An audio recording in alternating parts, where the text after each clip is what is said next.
Kerala and கன்னியாகுமரியில காமனா இந்த டிஷ் பண்ணுவாங்க. அதுவும் நோம்பு டைம்ல ரொம்பவுமே ஸ்பெஷலா இருக்கும். அது மட்டும் இல்லாம இந்த டிஷ் ஒரு கண்ட்ரியோட ட்ரெடிஷனல் ரெசிபியும் கூட. சோ அந்த கண்ட்ரி எதுன்னு தெரிஞ்சா கமெண்ட் பண்ணுங்க. சோ மறக்காம ஃபர்ஸ்ட் வீடியோவை சேவ் பண்ணி வச்சுக்கோங்க. ஒரு கப் பச்சரிசி மாவு எடுத்திருக்கேன். அதுக்கு 1.5 கப் தண்ணியும் அதுல கொஞ்சமா உப்பும் கொஞ்சமா தேங்காயும் சேர்த்து தண்ணியை நல்லா கொதிக்க விட்டுக்கோங்க. தண்ணி கொதிச்சதும் பச்சரிசி மாவு இதுல சேர்த்து நல்லா கிண்டிட்டு கையால நல்லா பிசைஞ்சு எடுத்துக்கோங்க. இப்போ 2 கையிலையும் எண்ணெய் தடவிட்டு மாவு சின்ன சின்ன பால்ஸ் ஆக்கி இந்த மாதிரி தட்டி எடுத்துக்கோங்க. எந்த ஷேப்ல வேணாலும் நீங்க தட்டி எடுத்துக்கலாம். ஸ்டீமர்ல எண்ணெய் தடவிட்டு இது எல்லாத்தையும் ஆவியில வேக வச்சு எடுத்துக்கோங்க. பேன்ல பட்டை, கிராம்பு, ஏலக்காய், சின்னதா கட் பண்ண வல்லாரி 2 சேர்த்துட்டு இஞ்சி பூண்டு பேஸ்ட்டும் ஒரு பச்சை மிளகும் சேர்த்து வதக்கிக்கோங்க. இதோட ஒரு தக்காளி சேர்த்து அதையும் நல்லா வதக்கிட்டு சிக்கனை பொடி பொடியா கட் பண்ணி இதோட சேர்த்து வேக விட்டுக்கோங்க.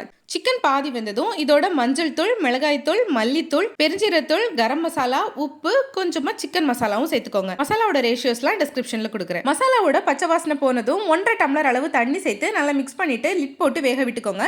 சிக்கன் வெந்ததும் நம்ம ஸ்டீம் பண்ணி வச்சிருந்ததை இதோட கொட்டி மிக்ஸ் பண்ணிக்கோங்க. ஃபைனலா ஜார்ல கொஞ்சம் தேங்காயும் ஜீரகமும் சேர்த்து அரைச்சி இதோட மிக்ஸ் பண்ணிட்டு லிட் போட்டு 2 நிமிஷம் வேக விட்டு கொஞ்சமா மல்லியில தூவி இறக்குனீங்கன்னா சம்பவம் ரெடி.